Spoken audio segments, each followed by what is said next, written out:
الحمدللہ رب العالمین والصلاة والسلام علی سید المرسلین اما بعد ان هذا القرآن یہدی للتی ہی اقوم۔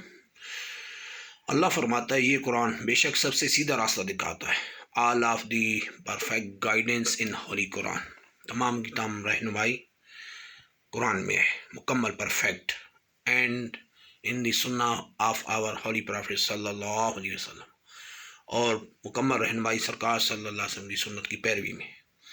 آج معاشرے میں بڑی جہالتیں اور بدعات اور خرافات ہیں، اور ان بدعات اور خرافات کے سہارے بد مذہب اپنی بد مذہبیت کو بڑی زور سے پھیلا رہے ہیں، اور اس کے لیے عورتوں کو استعمال کرتے ہیں۔ عورتیں گھر گھر جا کر لوگوں کو بے وقوف بناتی ہیں۔ بہت سی بنیادی ضروری مسائل سے لوگ ناواقف ہیں، اور اس کے بنیادی گناہ گار وہ ممبروں پہ بیٹھے والے جاہل واعظین ہیں جو صرف شعر و شاعری اور گانے کی طرزیں لگا کے لوگوں کو سے اپنی واہ واہ لینے کے لیے اس کو استعمال کرتے ہیں، مگر مجال ہے کہ قرآن و حدیث لوگوں کے سامنے یہ بیان کریں۔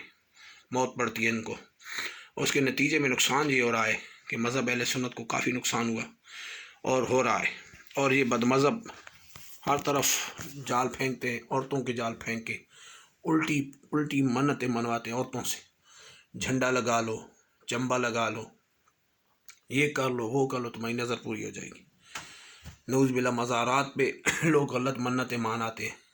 یہ ممبر پہ بیٹھنے والے گونگے شیطان کیوں بنے ہوئے ہیں؟ حدیث میں سرکار صلی اللہ علیہ وسلم نے ارشاد فرمایا، حق بات سے خاموش رہنے والا گونگا شیطان ہے۔ تو یہ گونگے شیطان کا کردار کیوں ادا کر رہے ہیں؟ یہ کیوں نہیں برسر ممبر جب مجمع عام ہوتے ہیں، جب لوگ ان کے سامنے ہوتے ہیں، پبلک ان کے سامنے بیٹھی ہوتی ہے، یہ وہاں یہ بنیادی چیزیں کیوں نہیں بتاتے؟ کیوں معروم رکھا ہوا ہے لوگوں کو بنیادی چیزوں سے؟ حق بولنے میں تکلیف ہوتی ہے، لوگ خلاف ہو جائیں گے، پروٹوکول کم ملے گا، شاید مدد بند ہو۔ یہ ہم اپنی جان بچانے، اپنی ساکھ بچانے اور اپنی عزت پہ حرف نہ آئے اس کو بچانے کے لیے نعوذ باللہ حق چھپاتے ہیں۔ اور سرکار صلی اللہ علیہ وسلم نے اس کو کیا فرمایا؟ حق بات سے خاموش رہنے والا گونگا شیطان ہے۔ تو خود سوچ لیں، گونگا شیطان بننا ہے یا لوگوں کے سامنے حق بیان کرنا ہے؟ تو لوگوں کو حق نہیں بتائیں گے تو بد مذہب تو سر پہ چڑھیں گے، پھر بنیادی ہی چیزیں لے کر عورتوں میں پھیلائی جا رہی ہیں، اور عورتوں میں تو اتنی جہالت ہے کہ جو آپ سوچ بھی نہیں سکتے۔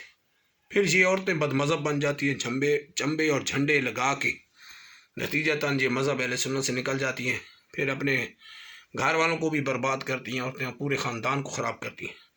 لہٰذا اس پہ ضروری ہے کہ ہم اپنی آنکھیں کھولیں، ہرگز ایسی عورتوں کو گھر میں داخل نہ ہونے دیں جو یہ کہیں کہ چمبا اور جھنڈا لگا لو تو ہماری منت پوری ہو جائے گی۔ نعوذ باللہ، یہ مسلمانوں کا عقیدہ نہیں ہے کہ جھنڈا اور چمبا لگائیں تو منت اس سے نعوذ باللہ پوری ہوتی ہے۔ منت صرف اللہ کے نام کی ہے۔ قرآن کیوں نہیں بیان کیا جاتا؟ اللہ فرماتا ہے انی نذرت للرحمن صوما۔ حضرت مریم نے عرض کی میں نے رحمان کے نام کی منت مانی۔ قرآن نے جو تصور دیا منت کا وہ اللہ کے نام کی ہے، اور فرمایا وَلْيُوفُوا نَذُورَهُمْ، لوگوں کو چاہیے کہ وہ اپنی نظریں پوری کریں۔ تو نظر صرف اللہ کے نام کی ہے، مگر ہمارے معاشرے میں یہ بنیادی چیزیں جان بوجھ کے نہیں بتائی جاتی۔ اپنی عزت بچانے، اپنی گدی بچانے، اپنی ساکھ بچانے کے لیے حق بولنے سے لوگ رکتے ہیں، تو پھر ممبر پہ بھی نہ بیٹھے، اور حق نہیں بیان کر سکتے تو پھر ممبر پہ بھی بیٹھنا چھوڑ دیں۔ نعوذ باللہ، آج ہم نے قرآن و سنت کو چھوڑ دیا اور ادھر کی ادھر اٹھا کے اور شعر و شاعری اور کہانیاں سنا کے ہم چلے جاتے ہیں۔ اس کے ذمہ دار ہیں ہم، اور قیامت دن اس کا جواب دینا ہوگا بڑا شدید قسم کا۔ ایک بھی بد مذہب بنا نا ہماری وجہ سے، تو پھر وہ خود دیکھ کہ اس کا انجام کیا ہوگا۔ لہٰذا وہ لوگ جو ویڈیو دیکھ رہے ہیں، سن رہے ہیں، ان سے دردمانہ التماس ہے کہ منت صرف اللہ کے نام کی ہے۔ یہی مذہب اہل سنت ہے۔ دین اسلام میں اللہ کے نام کے علاوہ کسی کی منت کا تصور ہی نہیں۔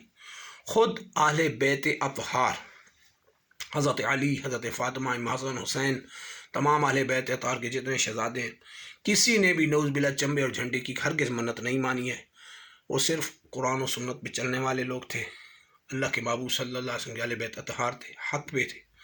لہٰذا یہ چیزیں لا کے معاشرے میں غلط چیزوں کو رواج نہ دیا جائے، اور اس سے اپنے آپ کو بچایا جائے، اور یہ ضروری ہے، اس سے بچنا بھی فرض ہے، جیسے اور چیزوں سے بچنا فرض ہوتا ہے اس سے بھی بچنا فرض ہے، ورنہ ایمان سے انسان ہاتھ دھو بیٹھے گا۔